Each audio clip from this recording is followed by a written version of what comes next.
Nah, kita mulai, jadi dalam malam hari ini kita akan ditolong dengan dua bagian besar ya topik pembahasan kita malam hari ini. Kita mulai dengan yang pertama, yaitu mengenai beberapa masalah dalam PL. Kemudian yang kedua, kita akan melihat bagian-bagian Alkitab yang dipermasalahkan dalam Perjanjian Baru. Kita akan mulai dengan beberapa masalah dalam Perjanjian Lama.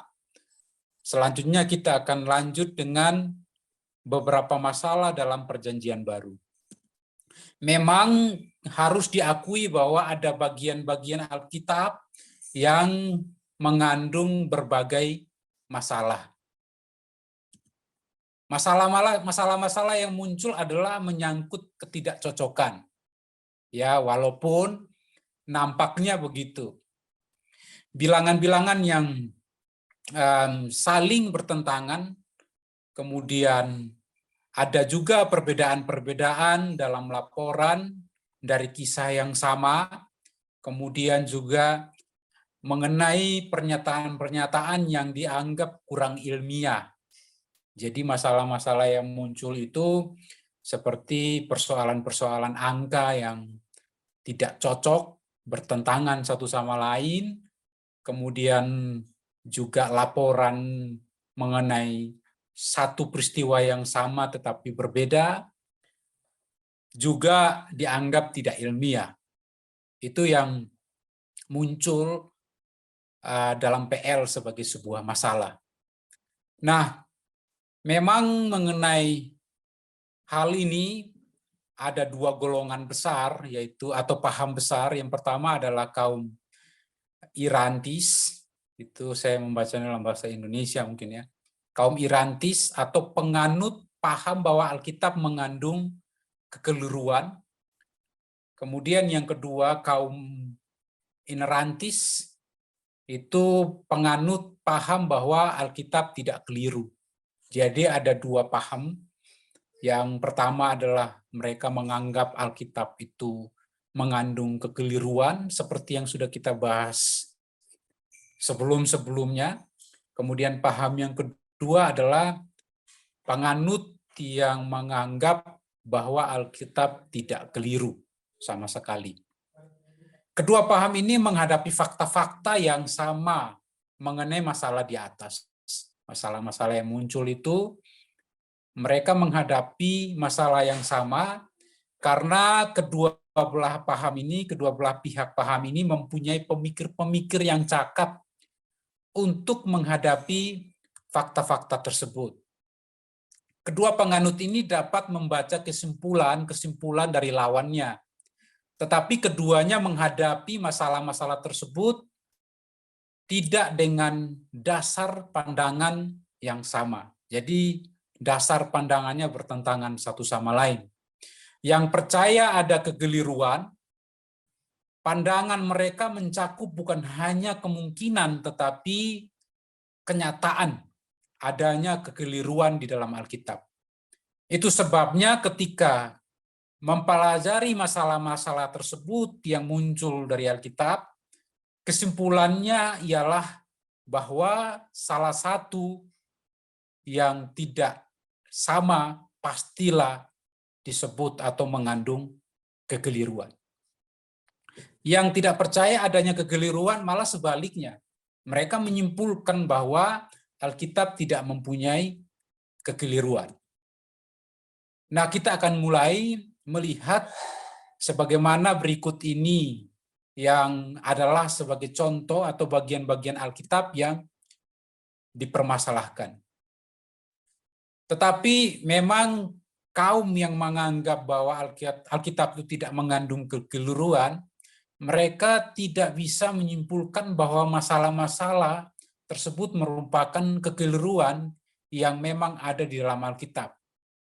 Penyelidikan mereka membawa kepada sebuah kesimpulan bahwa memang ada masalah di dalam Alkitab yang belum bisa dipecahkan, namun mereka selalu yakin bahwa itu bukan kekeliruan dan harus diselidiki lagi atau ia akan mengerti di sorga ketika bertemu dengan Tuhan, lalu mendapatkan pemecahan masalahnya. Sehingga ketika mereka melakukan pendekatan terhadap Alkitab, jika mereka mendekati Alkitab dengan keyakinan bahwa kata-kata dalam Alkitab, kata-katanya di dalam Alkitab ditiupkan oleh nafas Allah, itu sebabnya tanpa kekeliruan. Dan keyakinan tersebut sudah ditopang oleh pengalaman bertahun-tahun bahwa Alkitab sungguh bisa dipercaya, maka tidak akan digoncangkan oleh masalah-masalah yang muncul, untuk akhirnya menyimpulkan bahwa Alkitab itu mengandung kekeliruan. Tetapi jika berpikir bahwa ada kekeliruan dalam Alkitab, sedikit atau banyak, maka tentunya akan menyimpulkan bahwa beberapa masalah yang muncul adalah contoh-contoh dari kesalahan dalam Alkitab. Dan meskipun hanya ada satu kekeliruan dalam Alkitab, berarti bahwa saya memiliki Alkitab yang keliru. Kita mulai melihat bagian-bagian Alkitab yang dipermasalahkan. Yang pertama yaitu mengenai dua kisah penciptaan. Muncul sangkaan bahwa ada dua kisah penciptaan dan bertentangan. Ada dua kisah penciptaan yang bertentangan, kemudian berkembang menjadi sejumlah bidang penafsiran. Sering dalam diskusi, ketidakkeliruan fokusnya pada pertentangan yang dianggap ada di antara Kejadian pasal 1 ayat 11-12 yang menuliskan tumbuh-tumbuhan muncul pada hari ketiga, dan Kejadian 2 ayat 5 yang sepertinya mengatakan tidak ada tumbuh-tumbuhan sampai Adam diciptakan. Mungkin akan menjadi lebih jelas, kita akan lihat teks yang dimaksudkan ini. Kita mulai dengan Kejadian pasal 1 ayat 11 sampai ayat yang ke-12. Demikian bunyi firman Tuhan. Berfirmanlah Allah, hendaklah tanah menumbuhkan tunas-tunas muda, tumbuh-tumbuhan yang berbiji, segala jenis pohon buah-buahan yang menghasilkan buah yang berbiji, supaya ada tumbuh-tumbuhan di bumi. Dan jadilah demikian. Ayat 12, tanah itu menumbuhkan tunas-tunas muda, segala jenis tumbuh-tumbuhan yang berbiji, dan segala jenis pohon-pohonan yang menghasilkan buah yang berbiji. Allah melihat bahwa semuanya itu baik. Di Kejadian pasal 1 ini, kita disuguhkan mengenai penciptaan, tumbuh-tumbuhan. Kemudian kita melihat di pasal 2 ayat 5, belum ada semak apapun. Kita perhatikan di Kejadian pasal yang kedua ayat 5, belum ada semak apapun di bumi, belum timbul tumbuh-tumbuhan apapun di padang, sebab Tuhan Allah belum menurunkan hujan ke bumi, dan belum ada orang untuk mengusahakan tanah itu. Sehingga akhirnya muncul dua, menurut kelihatannya seperti itu, seperti ada dua kisah penciptaan. Ini yang menjadi masalah pertama dari PL. Mereka menyangka bahwa ada dua penciptaan. Sehingga kita bisa melihat pemahaman ini bahwa ternyata pemahamannya ada dua kesalahan dalam kesimpulan bahwa ada dua penciptaan. Yang pertama, kita bisa melihat bahwa Kejadian 2 sebenarnya menambahkan detail pada kisah penciptaan Kejadian 1. Bukan kontradiksi, tetapi memperlengkapi.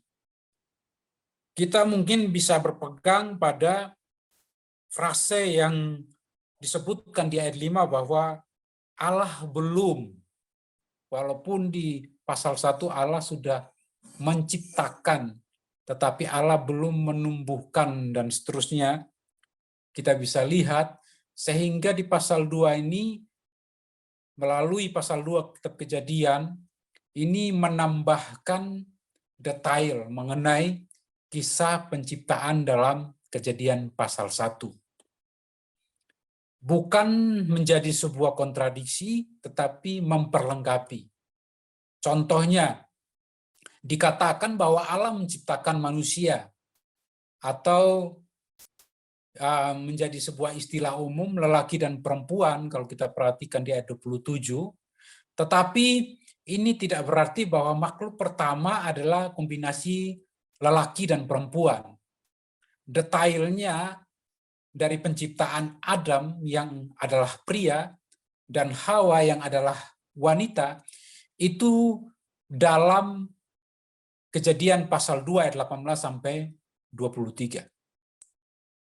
Begitu pula ayat 5 memberikan rincian, ayat 5 yang kita baca di pasal 2 tadi, memberikan rincian tentang penciptaan tumbuhan pada hari yang ketiga. Itu yang pertama. Kemudian yang kedua, kata-kata yang dipakai di dalam ayat 5 menunjuk kepada jenis tanaman yang memerlukan pengolahan. Kita perhatikan sekali lagi di ayat 5 pasal 2. Di sana dikatakan bahwa sebab Tuhan Allah belum menurunkan hujan ke bumi dan belum ada orang untuk mengusahakan tanah itu. Sehingga kenapa kesimpulan demikian adalah sebuah kesalahan? Karena ternyata kata-kata yang dipakai di dalam ayat 5 menunjuk kepada jenis tanaman yang memerlukan pengolahan.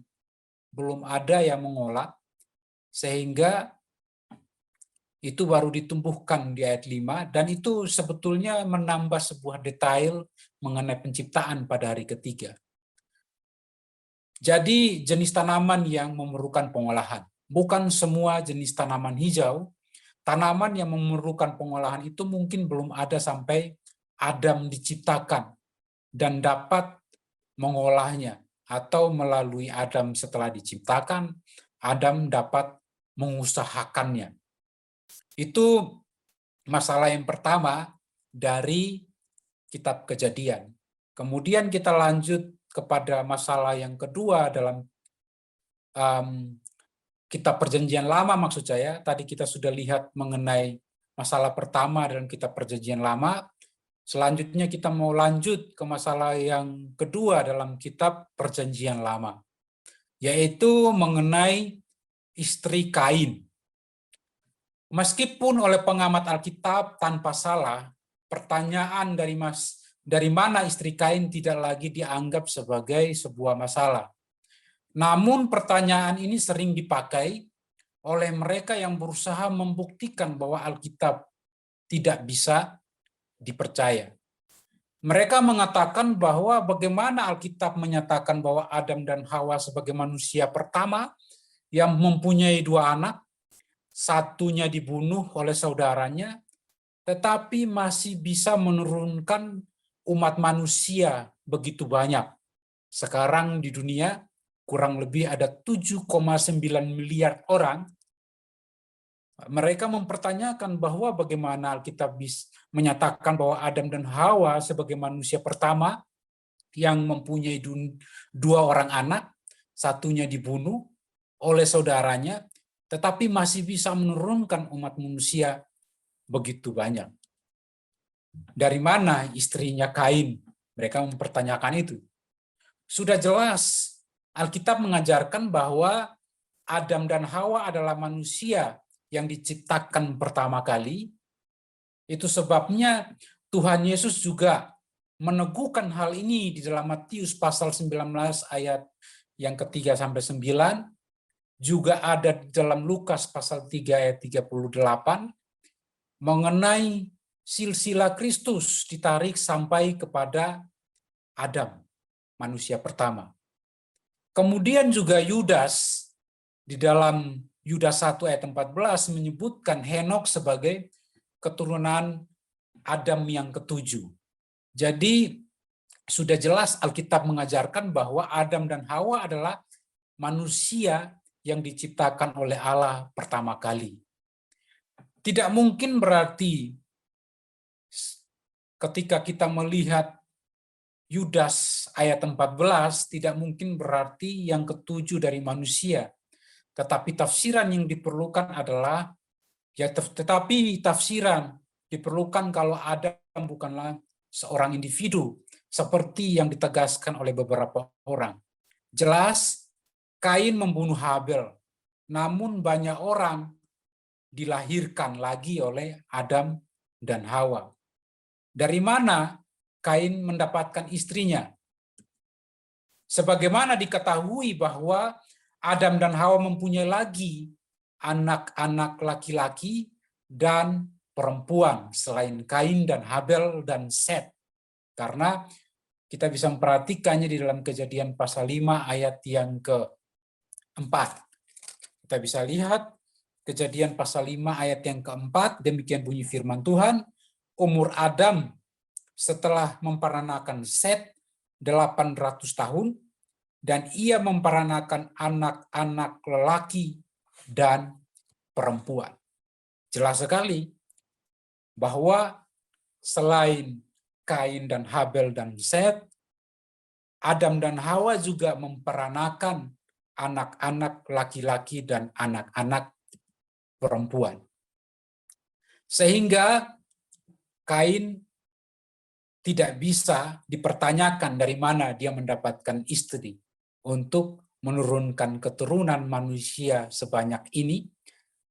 Hingga sekarang, tahun 2022, data menunjukkan bahwa populasi manusia di dunia sekarang kira-kira 7,9 miliar orang. Nah, pernikahan demikian, Kain menikahi saudarinya, pernikahan demikian pada mulanya tidaklah berbahaya atau incest seperti sebagaimana kita sekarang, sehingga melalui incest itu mewarisi sel keturunan yang akhirnya berubah sehingga menghasilkan anak-anak yang cacat, sakit, atau dungu. Dan tentunya akan dinyatakan dalam diri anak-anak kalau orang-orang tuanya sama-sama mewariskan sel-sel tersebut. Sudah pasti Adam dan Hawa datang dari tangan Allah yang menciptakan mereka dan tidak mempunyai sel-sel demikian. Itu sebabnya pernikahan antara saudara, laki-laki dan perempuan, atau kemenakan laki-laki dan perempuan dari generasi pertama dan kedua, sudah Adam dan Hawa tidaklah berbahaya.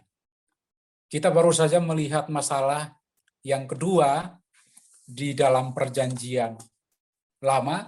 Selanjutnya kita mau langsung kepada masalah yang ketiga dari perjanjian lama, yaitu dari kitab Bilangan pasal yang ke-25 ayat 9. Kita akan lihat dari kitab Bilangan pasal yang ke-25 ayat yang ke-9.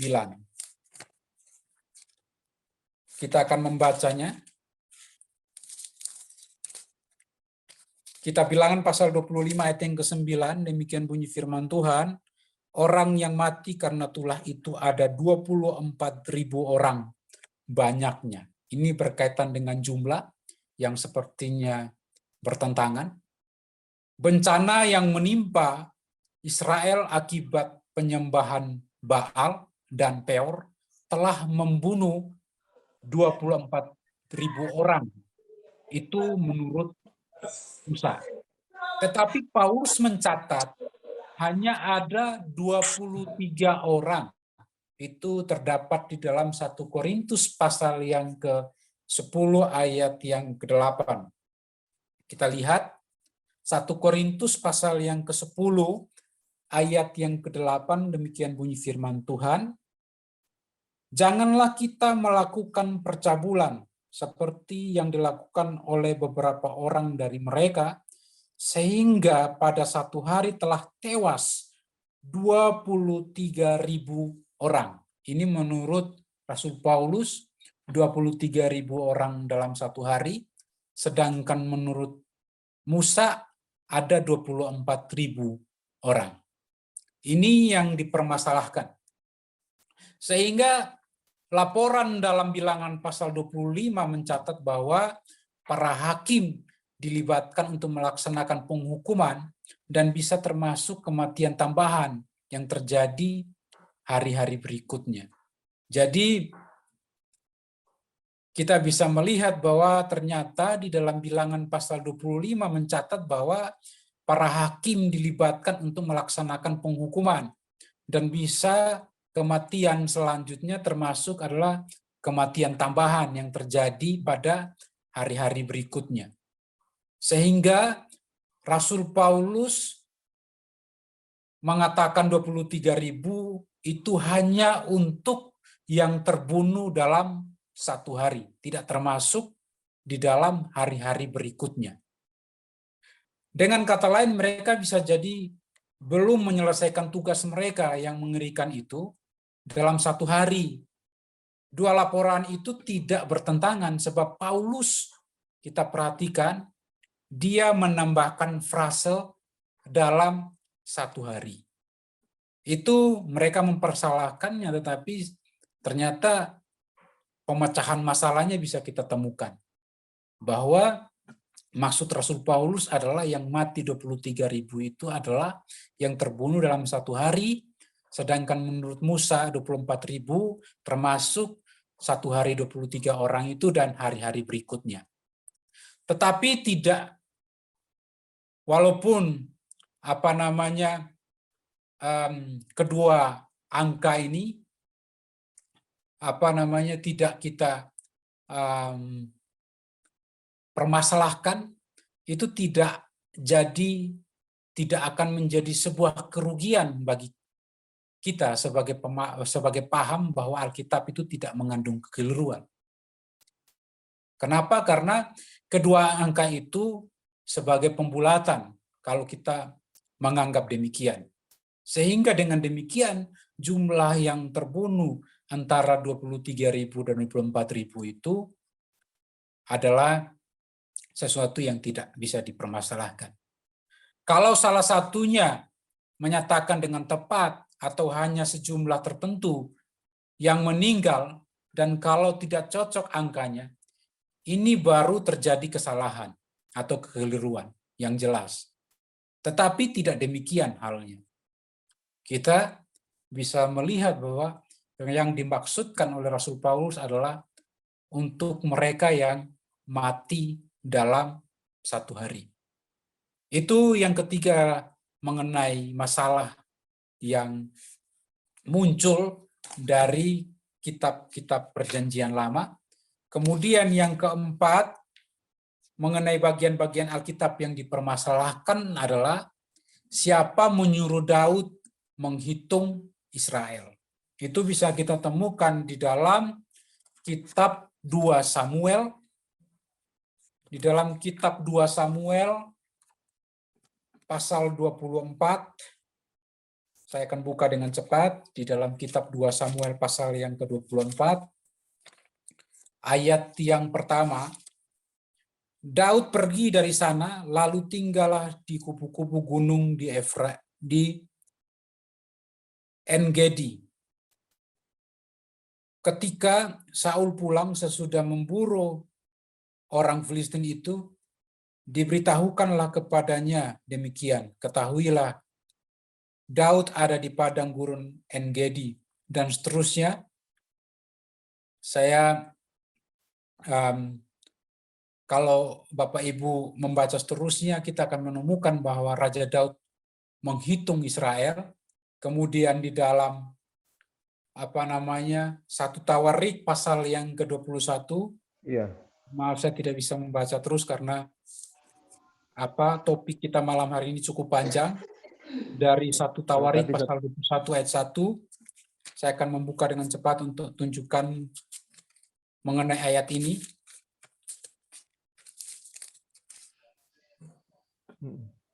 Iblis bangkit melawan orang Israel dan ia membujuk Daud untuk menghitung orang Israel.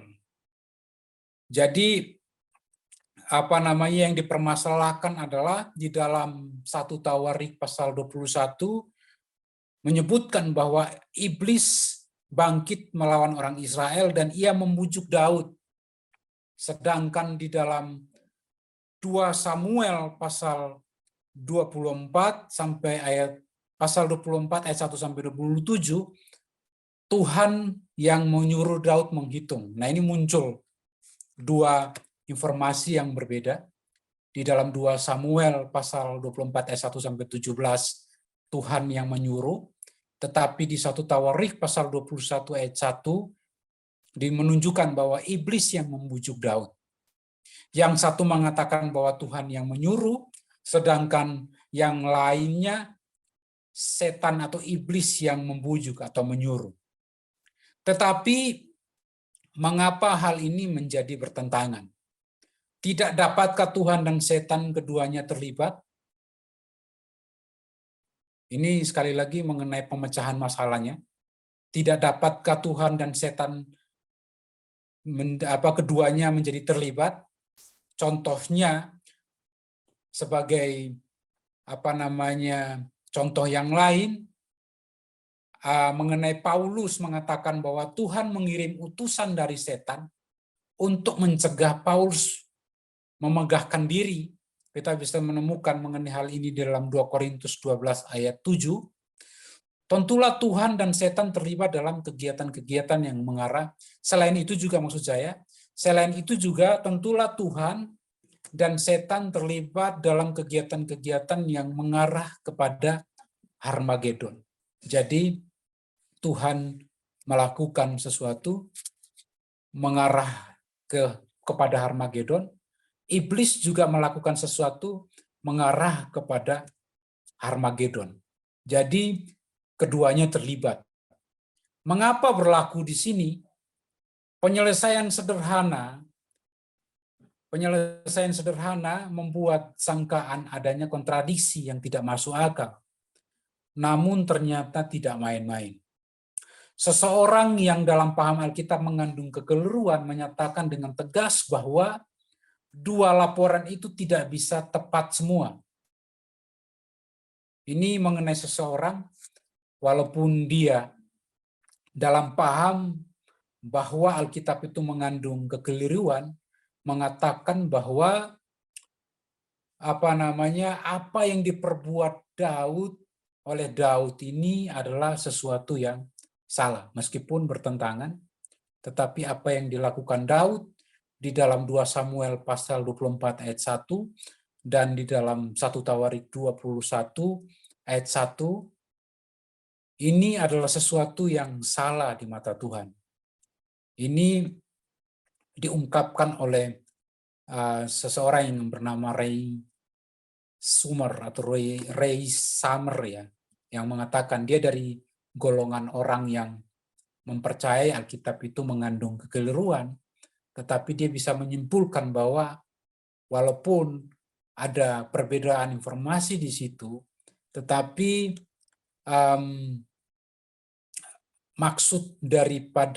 makna dari dua kisah itu adalah bahwa apa yang dilakukan oleh Daud itu adalah sesuatu yang dipandang salah oleh Tuhan. Itu yang bisa kita lihat sebagai bagian-bagian yang dipermasalahkan dari Perjanjian Lama. Namun kita akan lanjut kepada hal yang kelima yang dipermasalahkan dari Perjanjian Lama, yaitu mengenai siapa membunuh Goliat. Itu bisa kita temukan di dalam 2 Samuel pasal 21 ayat 19 dan 1 Samuel pasal 17 ayat yang ke-50. Apakah Daud yang membunuh Goliat atau seseorang yang lain yang bernama Elhanan? Karena di dalam kitab yang lain menyebut Daud yang membunuh, tetapi di dalam kitab yang lain menyebut Elhanan yang membunuh. Sebelum menganggap bahwa laporan itu bertentangan dan karenanya maka yang satu keliru, mari kita menanyakan beberapa pertanyaan ini.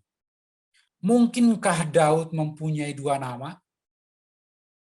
Sehingga nama lainnya ialah Elhanan. Sama seperti Salomo yang mempunyai dua nama.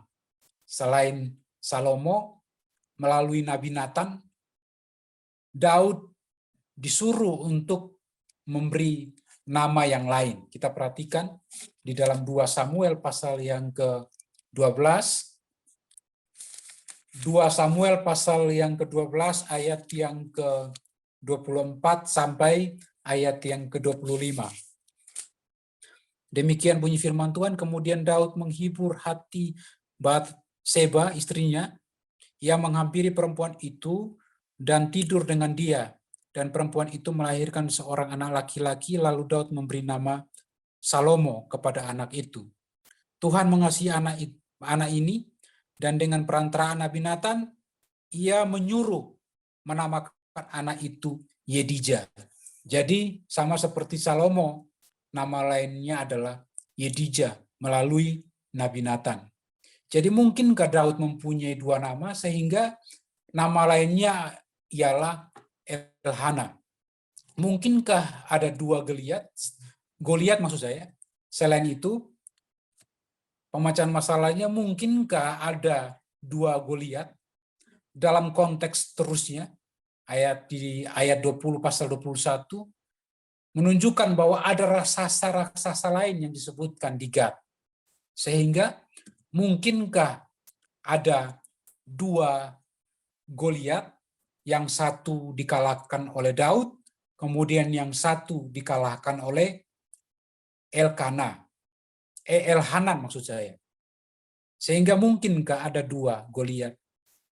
Penyelesaian mana saja di atas dari kedua penyelesaian ini dapat diterima daripada menyimpulkan bahwa adanya kekeliruan dalam Alkitab.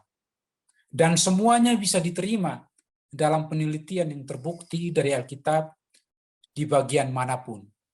Jadi 2 solusi ini, solusi pertama atau solusi kedua, mana saja yang dipakai, itu sangat diterima daripada kita menyimpulkan bahwa ada kekeliruan di dalam Alkitab. Selanjutnya kita mau lihat masalah yang lain, yaitu mengenai beberapa bilangan di dalam 2 Samuel pasal 24 dan 1 Tawarik pasal yang ke-21.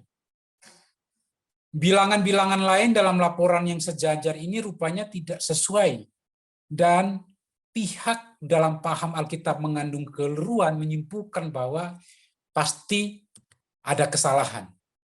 2 Samuel pasal 24 ayat 9 menyebutkan ada 800.000 orang di Israel, dan 500.000 orang di Yehuda.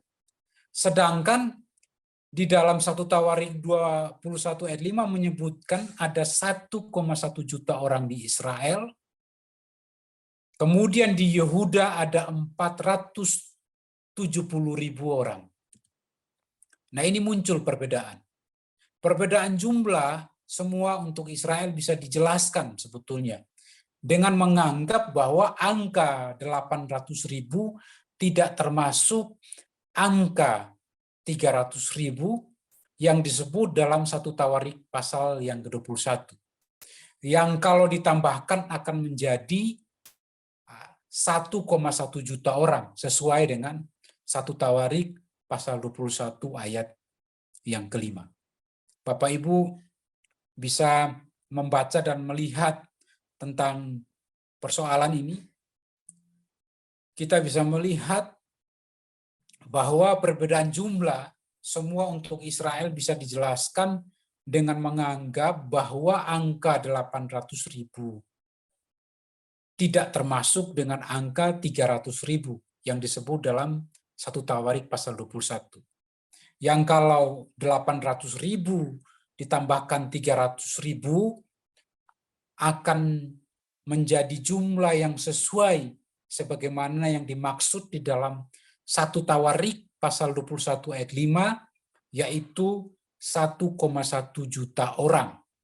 Sedangkan menyangkut perbedaan 30.000, walaupun 800.000 sudah ditambahkan 500.000, masih muncul perbedaan 30.000 adalah perbedaan yang disebut khusus dalam 2 Samuel pasal 6 ayat 1.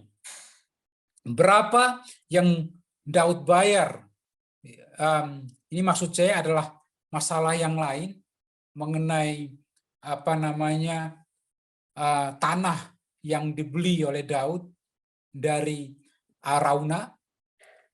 Kalau kita sudah selesai dengan persoalan yang di atas, kita bisa lanjut ke persoalan yang lain lagi mengenai berapa yang dibayar untuk milik yang dibeli oleh Daud dari Arauna. Nampaknya tidak sesuai dengan laporan yang satu. Maksudnya di dalam 2 Samuel pasal 24 ayat 24 mengatakan bahwa Daud membayar dengan 50 sikal perak. Sedangkan di dalam 1 Tawarik pasal 21 ayat 25 mencatat bahwa Daud membayar dengan 600 sikal perak.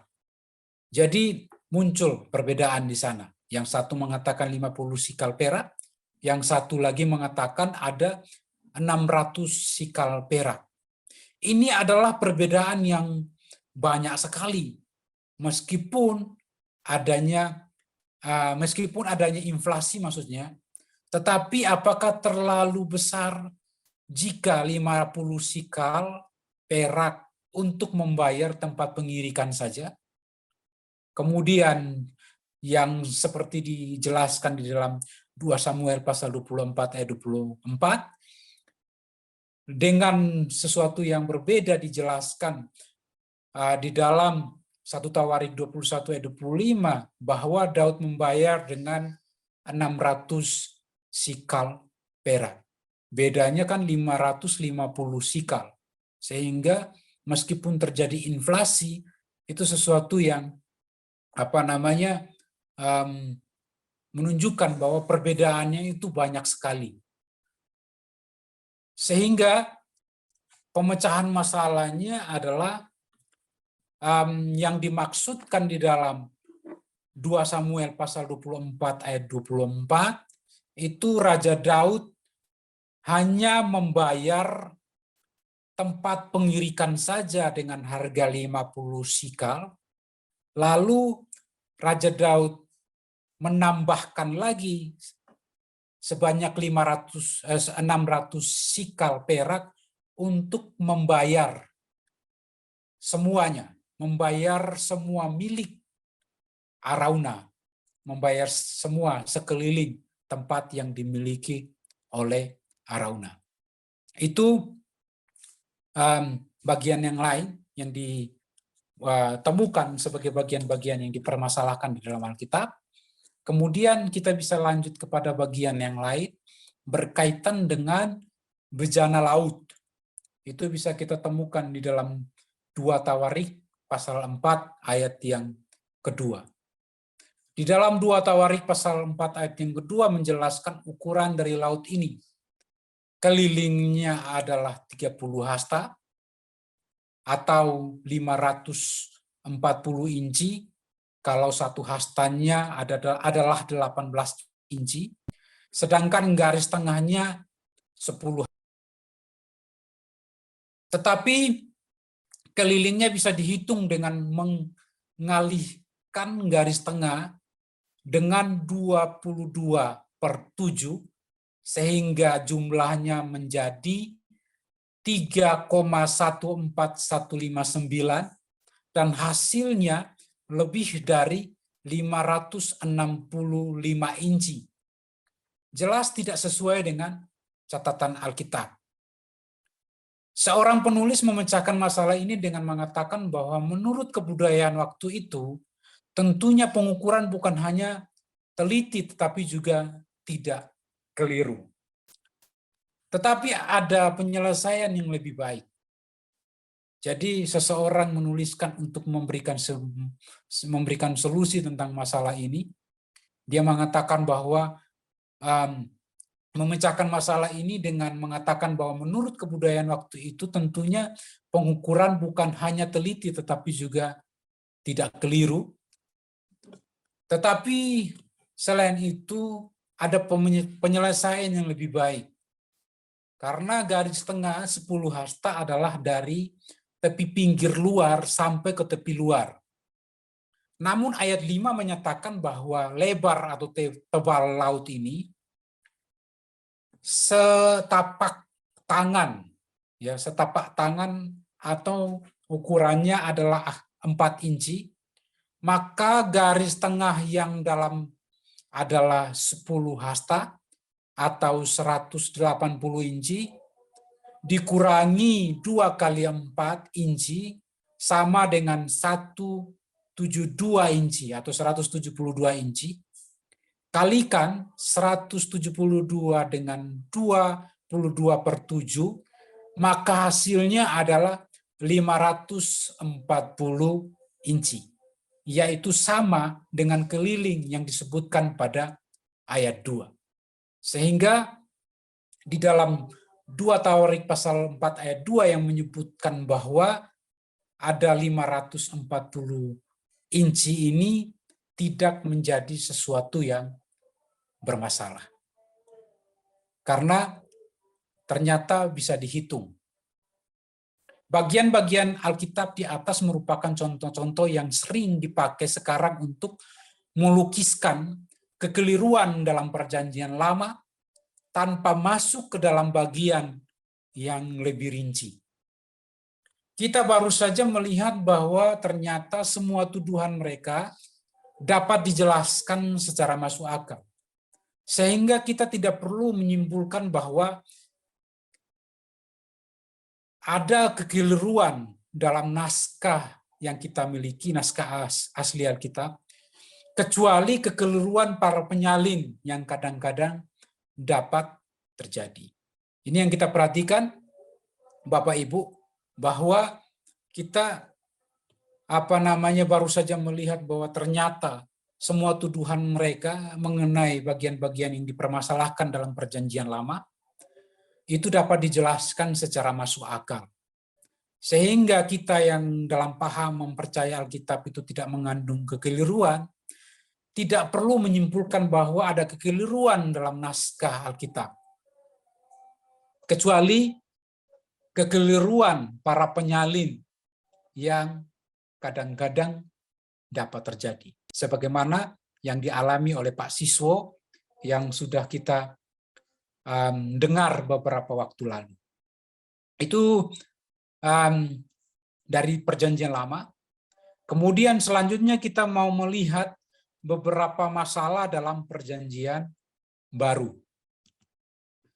Penganut yang menganggap bahwa Alkitab dapat ditemukan kekeliruannya juga mengutip beberapa bagian dari Perjanjian Baru untuk meniadakan ketidakkeliruan. Atau sedikitnya mereka menuntut definisi tidak keliru yang membuat begitu banyak wawasan sehingga menjadi keliru.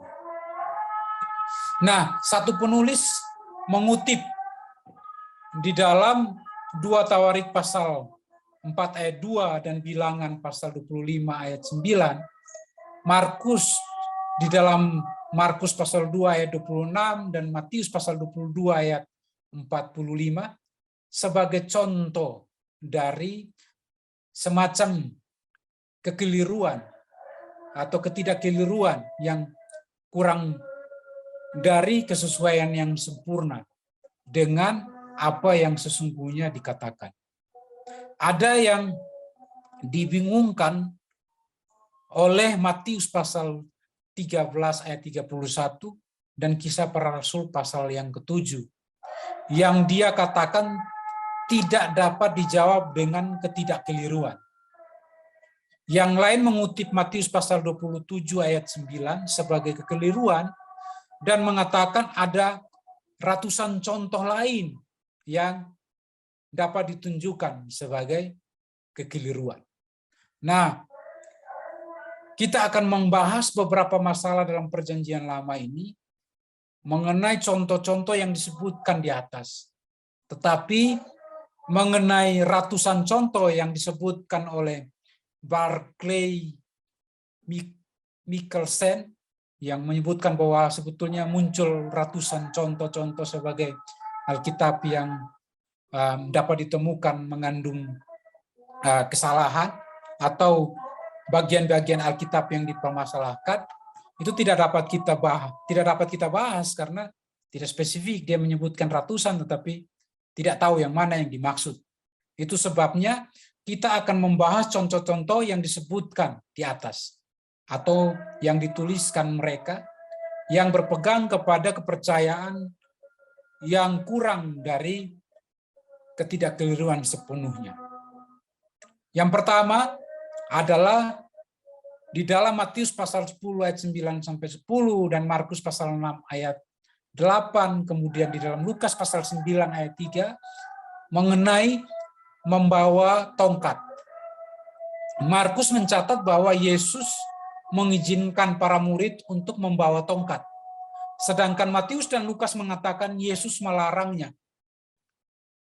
Ini menyebabkan golongan yang tidak percaya terhadap ketidakkeliruan Alkitab berkata, saya tidak tahu cara untuk mengharmoniskan ketidaksesuaian ini. Kesimpulan yang wajar ialah bahwa laporan-laporan itu tidak sesuai dan sedikitnya satu dari Injil itu adalah mengandung kekeliruan. Sebetulnya menyatukan laporan-laporan itu, Tuhan mengizinkan para murid membawa tongkat yang sudah mereka punyai sebagaimana yang dimaksudkan di dalam kitab Markus, tetapi mereka jangan mengambil tongkat kalau mereka tidak mempunyainya atau bisa berjalan baik tanpa membawa tongkat. Jadi yang satu mengatakan bahwa Tuhan melarang, tetapi yang satu mengatakan bahwa Tuhan mengizinkan membawa tongkat. Sebetulnya maksud yang ditulis oleh Markus bahwa Tuhan mengizinkan membawa tongkat bagi yang memiliki tongkat, tetapi mereka yang tidak memiliki jangan mengambil tongkat karena mereka tidak mempunyainya, tidak mempengaruhi mereka ketika mereka pergi karena mereka bisa berjalan baik tanpa tongkat. Yang dikatakan ialah jangan membeli atau mencari tongkat. Sebagaimana Matius memakai kata kerja berlainan dengan Markus dan Lukas. Artinya menjadi mendapatkan. Sehingga kalau tidak mendapatkan ya sudah tidak perlu. Tetapi yang punya tongkat, Yesus Kristus mengizinkan untuk membawa tongkat. Sehingga dengan demikian maka ide pokoknya dari perintah Tuhan sudah jelas. Jangan menyediakan apa-apa untuk misi ini. Itu sebetulnya yang menjadi ide pokoknya. Kita sudah bisa melihat bahwa ternyata yang dipermasalahkan bisa ditemukan solusinya atau pemecahannya. Itu yang pertama dari Perjanjian Baru. Kemudian kita lanjut ke bagian yang kedua di dalam Perjanjian Baru mengenai biji sesawi. Bisa kita temukan di dalam Injil Matius pasal 13 ayat yang ke-32. Dalam perumpamaannya Tuhan Yesus tentang biji sesawi, Tuhan mengatakan bahwa biji sesawi adalah yang terkecil dari semua benih. Apakah ini jelas pernyataan yang keliru karena menurut ilmu botani, biji sesawi bukanlah benih yang terkecil. Sebelum melompat kepada kesimpulan, ingatlah bahwa itu dinyatakan oleh Tuhan Yesus. Sebelum kita melompat kepada kesimpulan mengenai benar salahnya pernyataan Tuhan Yesus ini, mari kita ingat bahwa itu dinyatakan oleh Tuhan Yesus. Dan bila dia yang berkata, apakah dia akan berkata bohong? Maka bagaimana bisa kita mempercayai dia sebagai manusia tanpa dosa? Ini bukanlah hanya sebuah ketidaksesuaian fakta yang kecil, kalau pernyataan itu benar, maka ini akan membuktikan sesuatu mengenai Dia atau Yesus Kristus yang membuatnya. Dan bisa menjadi salah doktrin yang serius. Kita tidak bisa memisahkan sejarah dari pengembangan doktrin. Tetapi bagaimanakah kita mengerti kata-kata Tuhan? Satu saran dinyatakan dengan baik oleh seseorang yang bernama Trace. Dia berkata bahwa biji ini bila ditaburkan di tanah adalah paling kecil dari segala jenis benih. Jadi dia memberikan solusi begitu. Dia mengatakan bahwa biji ini atau biji sesawi ini bila ditaburkan di tanah, biji sesawi ini adalah menjadi paling kecil dari segala jenis benih. Kata-kata yang sering membingungkan para penafsir, banyak benih seperti biji opium atau biji ruwe lebih kecil sebetulnya daripada biji sesawi. Tetapi kesulitan semacam ini tidak perlu.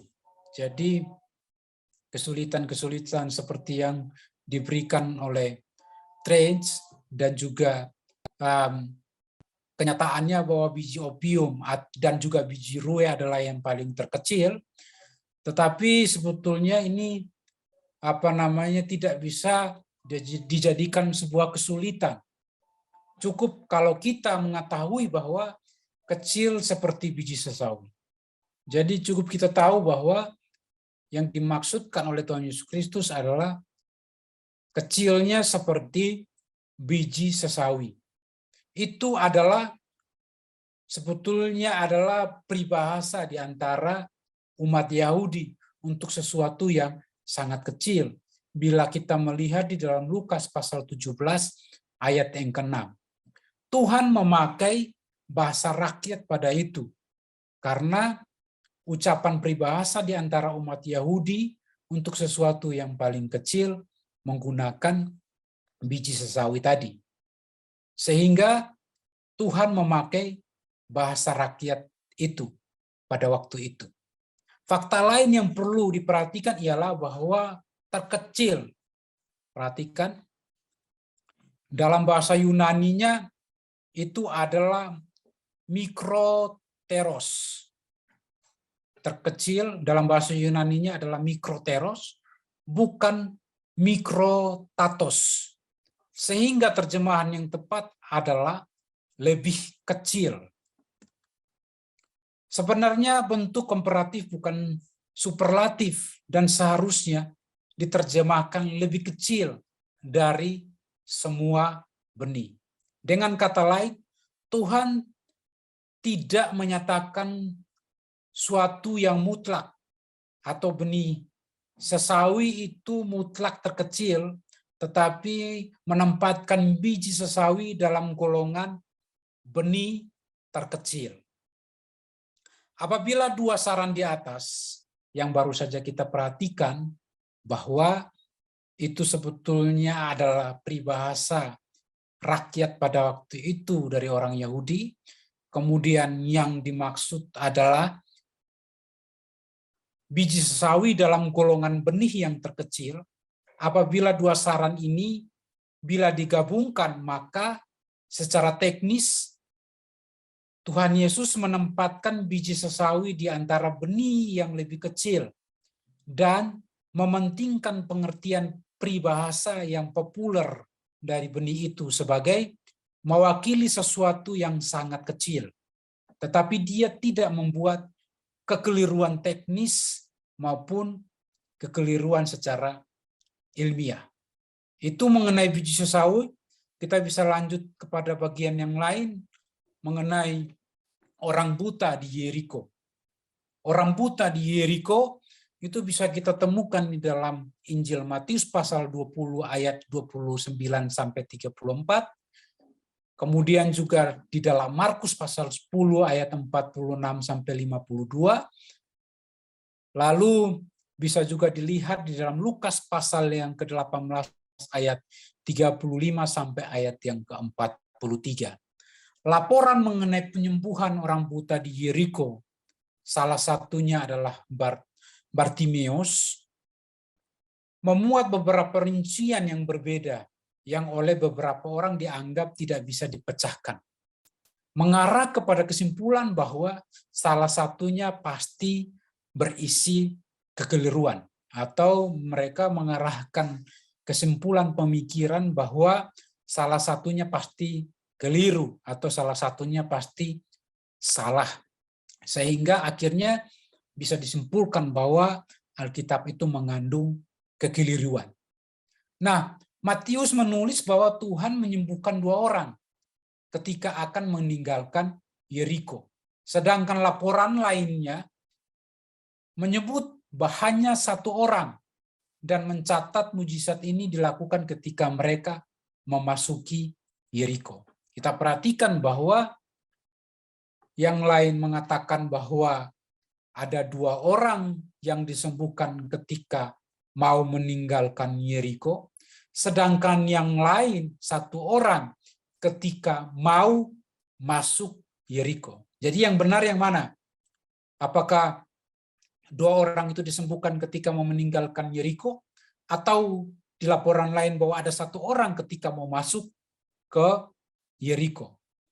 Mengenai jumlah orang buta, kalau Markus atau Lukas mengatakan hanya 1 orang buta, maka tentu itu sesuatu yang keliru. Tetapi kalau Bartimeus adalah orang yang lebih menonjol dari keduanya, maka wajarlah kalau seorang penulis memusatkan perhatian padanya, sedangkan yang lain menyebut keduanya. Pernyataan itu bahwa ada 2 tidak sesuai dengan pernyataan bahwa ada 1, tetapi bukan itu masalahnya.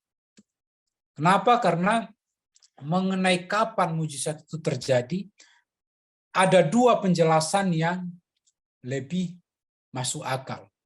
Kita perhatikan, pertama, bahwa orang-orang itu memohon kepada Tuhan ketika Tuhan Yesus memasuki Yeriko, tetapi tidak disembuhkan sampai dia meninggalkan Yeriko. Jadi 2 orang itu ketika Tuhan Yesus masuk ke Yeriko, mereka memohon agar disembuhkan, tetapi Tuhan tidak menyembuhkan mereka sampai dia mau meninggalkan Yeriko, baru mereka disembuhkan. Atau yang kedua, karena ada 2 orang Yeriko, maksud saya bukan 2 orang, maksud saya karena ada 2 kota Yeriko, yaitu Yeriko Lama dan Yeriko Baru, maka penyembuhan itu kecenderungan terjadi sesudah rombongan itu meninggalkan Yeriko Lama, dan ketika mereka hendak masuk ke dalam Yeriko Baru. Maka menurut Matius, ketika mereka keluar dari Yeriko Lama, dari Yeriko Baru menuju kepada Yeriko Lama, sedangkan Markus dan Lukas menunjuk kepada Yeriko Baru. Ini menjadi 2 solusi yang bisa kita munculkan untuk menjawab tuduhan mengenai orang buta di Yeriko yang mereka perdebatkan sebagai sesuatu yang keliru. Jadi Bapak Ibu bisa melihat bahwa ternyata ada 2 pemecahan masalah. Yang pertama adalah bahwa ketika Yesus mau masuk Yeriko, mereka memohon tetapi Yesus tidak menyembuhkan mereka sampai Tuhan Yesus Kristus mau meninggalkan Yeriko, baru Tuhan Yesus Kristus menyembuhkan mereka. Atau bisa juga dengan jawaban yang kedua bahwa ternyata ada 2 Yeriko, yaitu Yeriko Lama dan Yeriko Baru. Sehingga Matius mengatakan ketika mereka keluar menunjuk kepada Yeriko Lama, sedangkan Markus dan Lukas mengatakan bahwa mereka masuk ke Yeriko ketika mereka mau masuk ke Yeriko Baru. Itu yang ketiga. di dalam Perjanjian Baru. Selanjutnya kita mau lihat yang lain sebagai bagian-bagian Alkitab yang dipermasalahkan dari Perjanjian Baru, yaitu mengenai ayah Zakaria. Itu bisa kita perhatikan di dalam Injil Matius pasal yang ke-23 ayat yang ke-35. Dalam ayat ini, Zakaria, maksudnya Zakaria bukan nabi yang namanya sama tetapi imam, dikatakan sebagai anak Berekaya. Sedangkan di dalam 2 Tawarik pasal 24 ayat 20 disebutkan sebagai anak Yoyada. Anak dari, ya, anak dari tidak harus berarti keturunan generasi kedua. Kita perhatikan sebagaimana yang dikatakan di dalam Kejadian 31 ayat yang ke-28. Di situ Laban menunjuk cucu-cucunya sebagai anak laki-laki dan anak perempuan. Jadi Laban menunjuk kepada cucunya sebagai anak, sehingga anak dari itu tidak berarti bahwa keturunan generasi kedua. Sebagaimana yang dilakukan oleh Laban di dalam Kejadian pasal 31 ayat 28, yaitu Laban menunjuk cucu-cucunya sebagai anak laki-laki dan perempuan.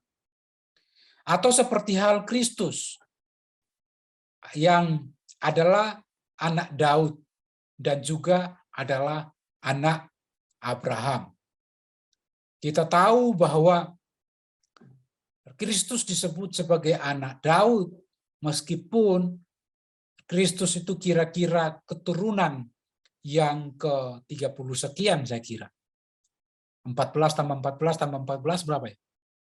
20, 30 berapa ya? 30-an ya. Walaupun keturunan yang ke-30-an, tetapi Kristus disebut sebagai anak Daud. Apalagi Abraham yang lebih jauh lagi daripada Daud. Di dalam Matius pasal 1 ayat 1 jelas bahwa Kristus disebut sebagai anak Daud. Sehingga di dalam 2 Tawarik pasal 24 ayat 20 berkaitan dengan ayah Zakaria, itu yang mengatakan anak dari itu tidak melulu menunjuk ya, atau tidak selalu menunjuk kepada keturunan generasi kedua. Sehingga kecenderungannya adalah Yoyada, kakek dari Zakaria. Dan disebutkan dalam kitab Tawarik karena kemasyurannya. Kita bisa perhatikan bahwa pemecahannya bisa kita temukan begitu, sehingga kita tidak cepat-cepat mengarahkan kepada sebuah kesimpulan bahwa ini ternyata adalah sebuah kesalahan atau kekeliruan di dalam Alkitab.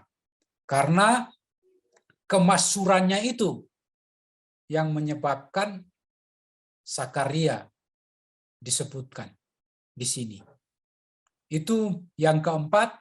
Kemudian selanjutnya kita bisa lanjut kepada bagian yang lain maksud saya, yaitu mengenai Nabi Zakaria ataukah Nabi Yeremia. Ini di dalam Matius pasal 27 ayat 9 sampai ayat yang ke-10. Bagian utama dari kutipan ini diambil dari Zakaria pasal 11 ayat 12 sampai ayat yang ke-13. Sedangkan Matius rupanya menyebutnya dari Yeremia. Apakah ini bukan kesalahan yang nyata? Sebelum kita sampai kepada kesimpulan demikian, pertimbangkanlah bahwa Yeremia ditempatkan paling depan dari tulisan-tulisan nubuat Perjanjian Lama di dalam Talmud Babilonia. Minus waktu itu hanya Matius, maksudnya waktu itu hanya memakai Nabi Yeremia untuk menunjuk bagian Perjanjian Lama yang memuat ayat-ayat dari Zakaria tadi. Hampir seperti ini kira-kira. Dalam buku yang ditulis oleh Smith, lalu diedit oleh Jones, dalam satu pasal berkata ini bukan dimaksudkan bahwa Yeremia mengedit nubuatan Zakaria. Perhatikan bahwa Yeremia diberi kehormatan sebetulnya di dalam Matius pasal 6, maksud saya Matius pasal 16 ayat 14, di mana dia satu-satunya nabi yang disebut secara khusus, meskipun lainnya termasuk dalam pernyataan itu. Meskipun ini adalah penjelasan yang nampaknya paling masuk akal, beberapa orang mendapat jawaban dengan pemikiran bahwa Matius dalam pikirannya terutama mengenai peristiwa-peristiwa yang berkaitan dengan rumah tukang periuk dalam Yeremia pasal 18 dan pasal 19. Jadi sekali lagi ternyata masalah ini dapat ditemukan pemecahan masalahnya. Selanjutnya kita lanjut mengenai Yesaya ataukah Maliaki yang disebutkan di dalam Injil Markus pasal 1 ayat 2 sampai ayat yang ketiga. Ayat-ayat ini menimbulkan masalah karena segera setelah kata-kata seperti yang tertulis dalam kitab Nabi Yesaya, ternyata diikuti kutipan dari Maliaki. Baru kemudian kutipan dari Yesaya. Jadi kata-kata yang disebutkan bahwa seperti yang tertulis dalam kitab Nabi Yesaya ternyata diikuti kutipan dari kitab Maliaki. Baru kemudian kutipan Yesaya. Ini yang dipermasalahkan. Banyak orang menganggap ini sebagai kekeliruan yang nyata, meskipun tidak serius. Tetapi struktur dari pasal ini dimulai dengan permulaan Injil. Kita perhatikan sebagaimana yang Markus lakukan, itu berbeda daripada Matius, Lukas, dan Yohanes. Markus memulai struktur dari pasal ini dengan mengatakan permulaan Injil. Itu sesuatu yang perlu diperhatikan. Permulaan Injil dengan mengutamakan pelayanan. Lalu yang kedua, selain permulaan Injil, Markus juga mengutamakan pelayanan Yohanes Pembaptis di padang belantara. Maka kutipan dari Yesaya ada dalam pikiran Markus sebagai yang utama karena meramalkan tokoh di padang belantara, yaitu mengenai Yohanes Pembaptis yang akan datang terlebih dahulu sebelum Mesias itu datang. Perhatikan atau perhatiannya Markus adalah pada nubuat Yesaya, menjelaskan mengapa dia menyebut hanya Yesaya dalam ayat ini. Itu mengenai Yesaya ataukah Maliaki yang dipermasalahkan di dalam Injil Markus pasal 1 ayat 2 sampai 3. Selanjutnya masalah yang lain yang dipermasalahkan adalah mengenai Abiatar ataukah Ahimelek di dalam Injil Markus pasal 2 ayat yang ke-26. Markus waktu itu menunjuk Daud makan roti dari rumah Allah, mengatakan bahwa Abiatar adalah imam besar. Sedangkan catatan Perjanjian Lama mengenai peristiwa ini menyatakan bahwa Ahimelek lah yang ketika itu menjadi imam besar. Jadi Markus mengatakan bahwa Abiatar menjadi imam besar ketika Daud makan roti di rumah Allah. Sedangkan kalau kita kembali ke Perjanjian Lama di dalam 1 Samuel pasal 21 ayat 1 sampai 6 mengatakan bahwa Ahimelek yang menjadi imam besar, bukan Abiatar. Lalu akhirnya ini menjadi sesuatu yang dipermasalahkan. Jawabannya ialah bahwa memang peristiwa itu terjadi pada masa Ahimelek. Jadi Samuel betul bahwa memang peristiwa itu terjadi ketika Ahimelek menjadi imam besar, tetapi kemudian Ahimelek dibunuh, dan Abiatar yang sudah bisa melayani tugas keimaman waktu itu segera menjadi imam besar. dan lebih termasyhur daripada Ahimelek. Sehingga sekali lagi Markus menulis bahwa Ahimelek. Markus tidak mengatakan bahwa sehingga akhirnya Markus menulis Abiatar maksud saya. Markus tidak mengatakan bahwa Abiatar benar-benar imam besar ketika peristiwa itu terjadi. Tetapi dia adalah imam yang melayani dan segera menjadi imam besar yang menonjol. Lagi-lagi kita bisa menemukan bahwa contoh dalam Injil Markus mengingatkan kita bahwa jika seseorang mendekati Alkitab dengan prasangka ada kekeliruan, ia dapat mencari alasan bahwa Alkitab mengandung kekeliruan. Sekali lagi saya ulangi, lagi-lagi kita dapat menemukan contoh dalam Injil Markus yang mengingatkan kita bahwa jika seseorang mendekati Alkitab dengan prasangka ada kekeliruan, ia dapat mencari alasan bahwa Alkitab memang mengandung kekeliruan.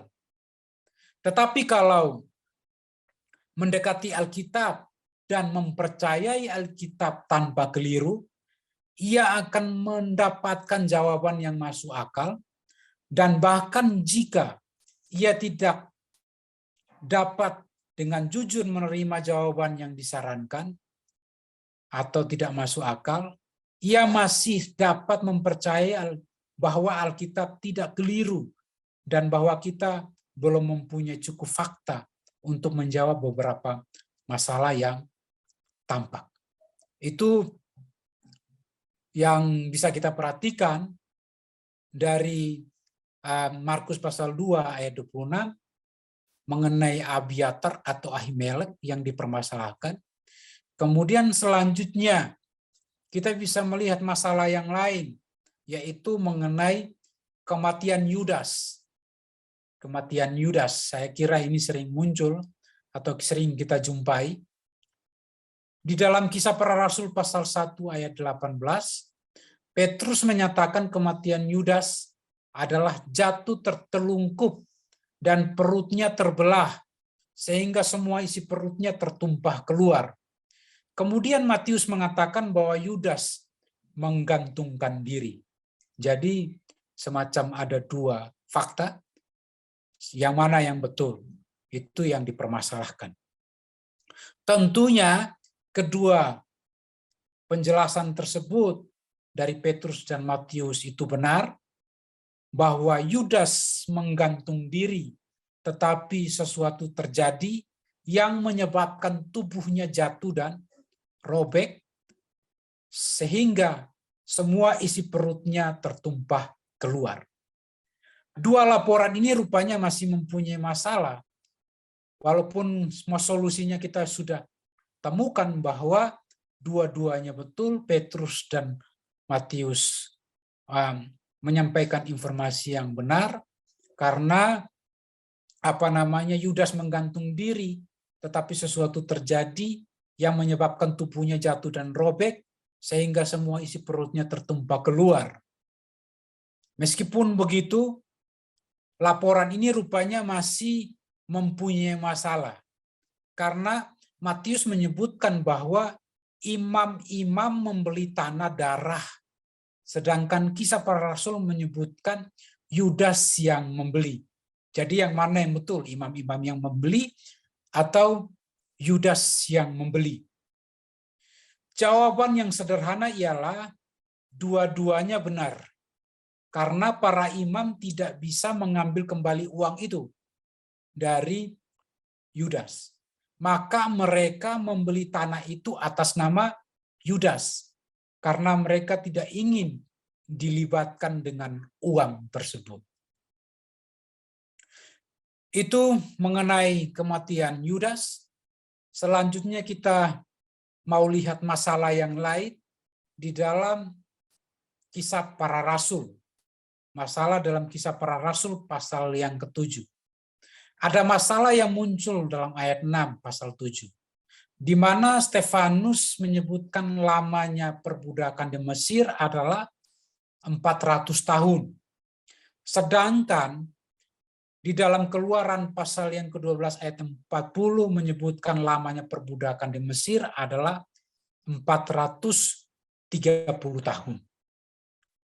Lebih jauh lagi Paulus dalam Galatia pasal 3 ayat 17 menulis bahwa Taurat datang 430 tahun sesudah perjanjian Abraham. Masalah dalam angka-angka ini adalah dua, yaitu perbedaan antara 400 dan 430. Kelihatannya masalah Paulus lebih besar lagi karena waktu antara Abraham dan pemberian hukum Taurat harusnya lebih dari 430 tahun. Banyak yang mengatakan bahwa perbedaan antara 400 dan 430 hanyalah soal pembulatan angka. 430 dibulatkan menjadi 400. Sedangkan 430 tahun dalam Galatia tidak memakai istilah dari Abraham kepada Taurat. Kejadian pasal 12 sampai Keluaran pasal 20. Tetapi menunjuk kepada akhir dari zaman leluhur di dalam Kejadian pasal 35 ayat 11 sampai 12 sampai pemberian hukum Taurat di dalam Keluaran pasal yang ke-20. Lainnya percaya bahwa 400 tahun adalah lamanya perbudakan di Mesir dan bahwa dua kali disebut 430 tahun adalah waktu antara peneguhan terakhir dari perjanjian Abraham kepada Yakub dan pemberian hukum Taurat. Tetapi ini melukiskan masalah di mana kita tidak mempunyai cukup fakta untuk bisa membuat keputusan yang pasti. Maka sekali lagi sikap seseorang akan nyata, kita dapat percaya ada kekeliruan atau kita percaya bahwa pasti ada jawaban bila semua fakta dapat diketahui. Kadang-kadang masalah yang nampak dalam ayat 14 menimbulkan pertanyaan. Di sana disebutkan bahwa keluarga Yakub berjumlah 75 orang. Jadi kita bisa perhatikan bahwa kadang-kadang masalah yang nampak itu seperti sebagaimana di ayat 14 yang menimbulkan pertanyaan. Kenapa? Karena di sana disebutkan bahwa keluarga Yakub berjumlah 75 orang, sedangkan di dalam Kejadian 46 ayat 27 itu hanya 70 orang. Stefanus dalam Kisah Para Rasul pasal 7 sebetulnya mengikuti Septuaginta yang menyertakan 5 orang tambahan. Sebagaimana yang dimaksud oleh Septuaginta adalah anak dan cucu Manasye dan 2 anak serta 1 cici Efraim. Jadi Septuaginta menyertakan 5 orang tambahan. Sedangkan dalam kitab Kejadian tidak menyertakan 5 orang ini. Sehingga kita bisa menemukan sekali lagi bahwa pemecahan masalahnya dapat kita selesaikan. Tetapi kedua angka ini hanya meliputi kelompok yang terbatas. Karena jumlah total dari keluarga Yakub pastilah lebih banyak, termasuk para istri dari anak-anak Yakub.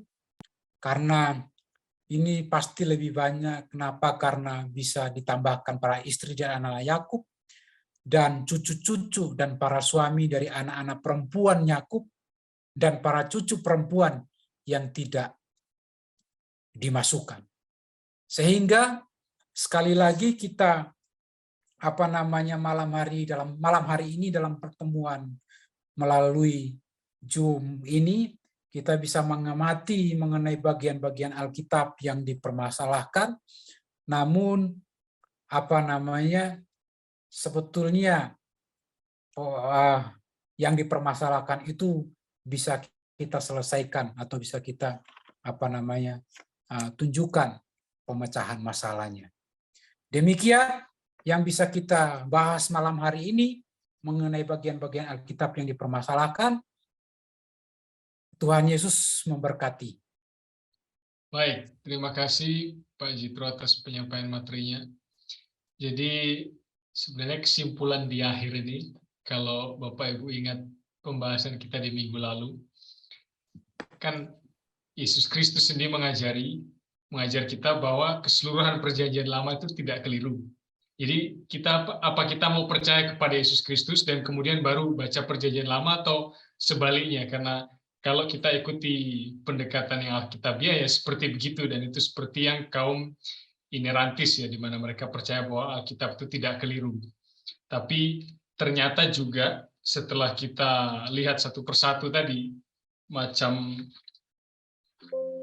perikop-perikop yang biasanya dipermasalahkan oleh orang-orang entah dari perjanjian lama maupun dari perjanjian baru, itu bisa kita hitung saja.